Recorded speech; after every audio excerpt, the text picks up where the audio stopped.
Assalamualaikum warahmatullahi wabarakatuh. Alhamdulillahirabbil alamin. Wassalatu wassalamu ala asyrafil anbiya wal mursalin wa ala alihi wa sahbihi ajma'in, amma ba'du. Qala al-musannifu di dalam hadis Al-Qudsi yang diterangkan oleh Imam Syadili, barang siapa taat kepadaku, aku pun tidak akan meninggalkan kalian.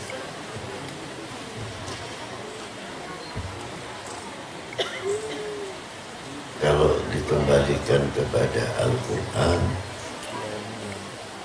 wa ma yattaqillah yaj'al lahu makhrajan wa yarzuquhu min haitsu la yahtasib.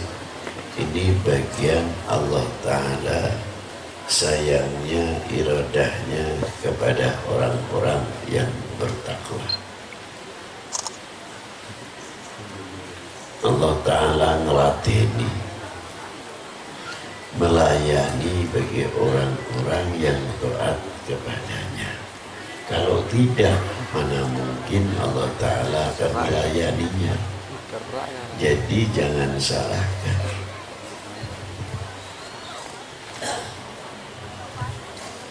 Di dalam keberadaan kita taat kepada Allah,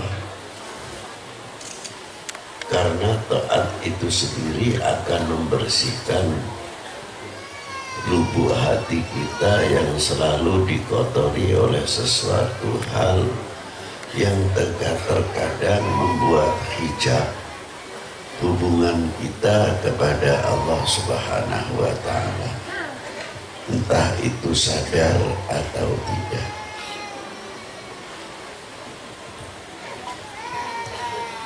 Maka kewajiban kita untuk hubungan kita kepada Allah yang selalu baik, yang pertama harus menanamkan di hati kita semuanya selalu berprasangka yang baik kepada Allah. Itu kuncinya orang yang taat kepada Allah Subhanahu wa Ta'ala. Alaikum bihusnudzon. Selalu kita berprasangka kepada Allah yang baik. Dalam melihat sesuatu kodrat iradatnya, kita akan selalu menerima dengan baik. Tapi sulit. Teorinya gampang. Satu contoh yang contoh yang ringan. Ketika kita minta kepada Allah keperluan yang besar, ternyata mendapatkannya kecil, Allah Ta'ala memberikan tidak besar. Kalau hati tidak tertata dengan baik, hatinya muring-muring, gundel. Terkadang tanya pada dirinya sendiri, tapi tidak membuat solusi. Contohnya, kita itu kurang apa sih kalau malam tahajud sudah, baca Quran sudah, dapat dari kiai suruh baca ini kami baca, dari Habib ini kita dapat ijazah kami baca, baca selawat, baca bismillah kami baca. Apapun yang diberi tidak pernah kita tinggalkan, kami baca. Sholat duha pun kita menjalankan, hampir tidak pernah tinggal. ujungnya bertanya, sebenarnya salah kita ini apa sih? Kok tidak diijabah? Lu kok tanya? Ini kan lucu namanya. Nggak usah tanya, korek introspeksi. Ada sesuatu hal yang mengganjal, mungkin mulut kita kurang baik, hati kita kurang baik, bisa saja menutup atau hijab doa kita, permintaan kita kepada Allah.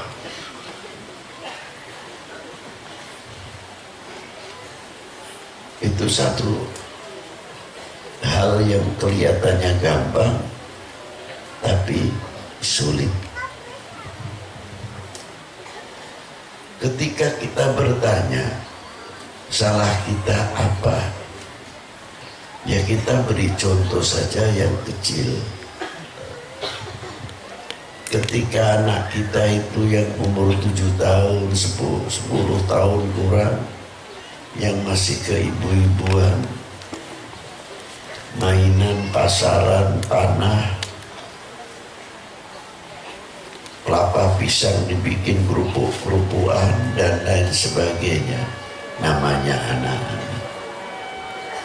Tangannya kotor, sedang asiknya main, ibunya datang membawa makanan.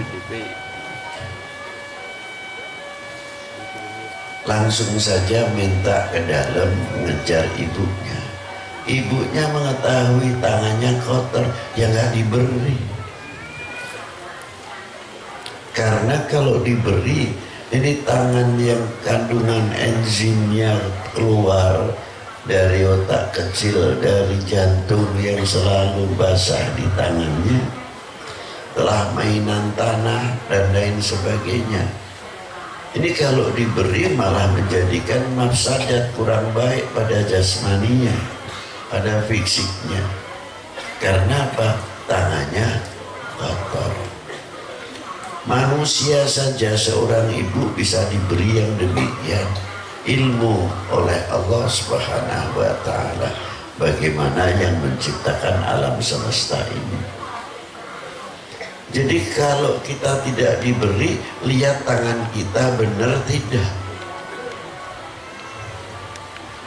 Nanti kalau sudah ketemu, kita kembali kepada Allah, prasangkanya insya Allah baik kalau taatnya benar. Waduh, ya pantas kalau saya tidak diberi, kelakuan saya masih badak begini. Ya Allah, matur nuwun. Gusti lu gak diberi kok malah matur nuwun. Karena selalu melihat Allah dengan pandangan baik. Nah di situ. Tapi coba kalau selalu pandangannya kurang menerima, mana mungkin akan menjadi orang yang ahli syukur. Maka untuk mendorong kekuatan to'ah kita kepada Allah, sejauh mana kita bisa menghiasi pertama 5 perkara dari tutur kata kita, supaya tutur kata kita terlatih mulutnya. Sewaktu kita taat kepada Allah, bisa menghapus apa yang tumbuh dalam hati kita, merasa kuasa. Ini penyakit paling utama. Akhirnya setelah baca wiridan yang macam-macam kayak nagih hutang. Ya tadi saya sudah baca ini, kok belum diijabah, kowe ngutangake karo Allah Ta'ala. Oh ini ketaatan kok kaya ngutangke, kayak mengutangi. Padahal itu kewajiban ketaatan kita kepada Allah Subhanahu wa ta'ala. Itu satu contoh. Akhirnya kita sadar Karena ketaatan kita kepada Allah, selalu melihat prasangka baik kepada Allah Subhanahu wa Ta'ala, dan kembali kepada akunya. Supaya hilang itu gimana? Aku iso maca iki, saya sudah membaca satu khataman Al-Quran, saya kalau malam 40 Yasin, merasa kuat, merasa tertulung. Ini hilangi sedikit demi sedikit di hati kita, nanti diberi oleh Allah Ta'ala. Karena apa? Memintanya dengan penuh kesombongan, itu kotoran diantaranya, kita tidak sadar. Tidak memohon kepada Allah dengan segala kekurangannya, apa yang ada pada pribadinya. Nah, kalau sadar dengan penuh kesadaran ketika kita minta kepada Allah, kefakiran kita, segala kekurangan kita, banyak dosa kita, dan lain sebagainya, langsung diberi. Karena apa? Mintanya tidak dengan kesombongan. Tapi kalau mintanya kepada Allah Ta'ala, dekat,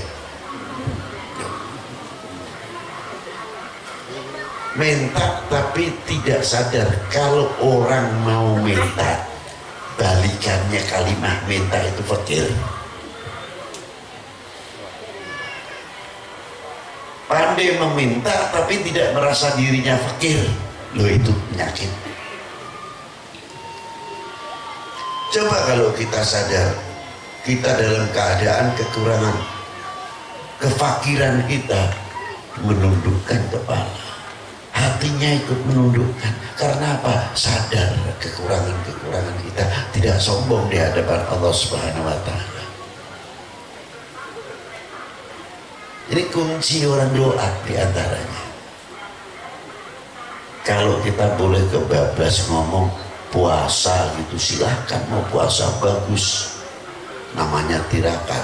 Tapi kalau puasanya puasa sunnah, maksudnya tirakat gitu, masih saja puasanya masih belum bisa membersihkan hatinya,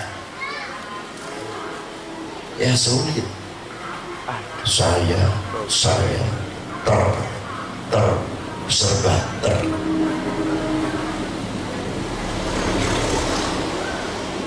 Inilah diantaranya.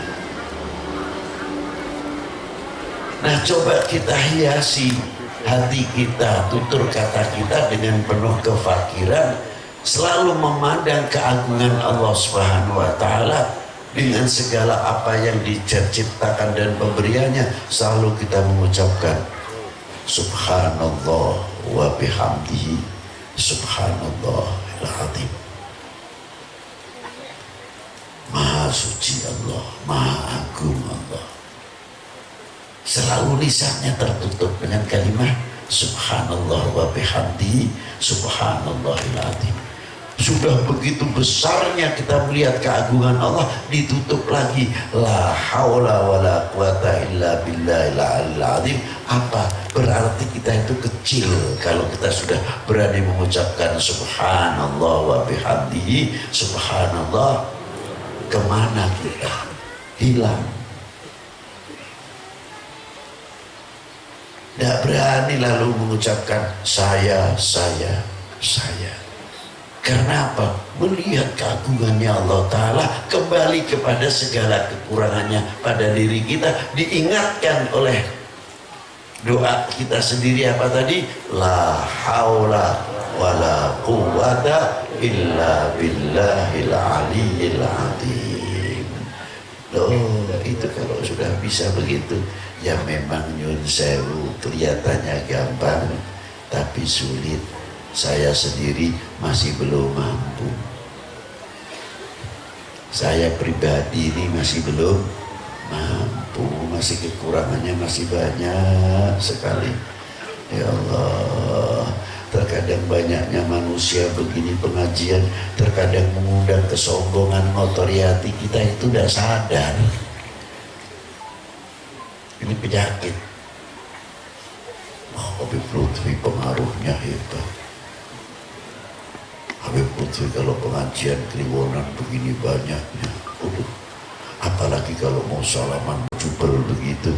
Ini penyakit semuanya. Bagi Orang-orang yang mentakdim kepada gurunya itu kewajiban, tapi jatuhnya kepada diri kita. Kalau kita tidak bisa menjaganya, dodone melar. Terus siapa akunya keluar, belum kenal lu sama gua. Apa mana sing salaman ndak ngambung tangan, gini saja. Belum kenal lu. Ini yang berbicara hati, bukan mulut. Ya nggak ada yang dengar, cuma Allah yang mendengarkannya. Nah ini yang demikian itu dipelihara, hebat. Akhirnya gemuk, akunya gemuk, tidak kenal sama saya sampai tambah gemuk. Belum kenal lu sama gua, tambah gemuk. Nah ini penyakit. Kita masih tertipu dengan begitu dan begitu. Nah, maka dengan adanya pengajian tarekah ini akan sedikit demi sedikit akan menghapus kotoran-kotoran apa yang ada pada diri kita masing-masing. Dan selanjutnya hati kita, mata kita, dan selanjutnya wassalamualaikum warahmatullahi wabarakatuh.